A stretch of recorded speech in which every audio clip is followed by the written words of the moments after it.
How to get special shop tickets in Pokemon TCG Pocket.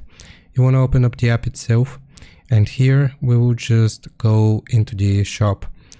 Once we click on the shop, it's going to load up all of the items, the daily gifts. So what you want to do is scroll down. You want to pass these two sections and you should see special shop ticket.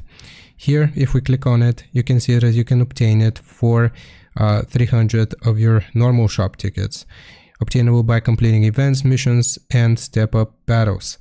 Now, if you get the special shop ticket, then you can use it. It is also obtainable by consuming high rarity cards in My Cards, and it's used to exchange for special accessories or items at the shop.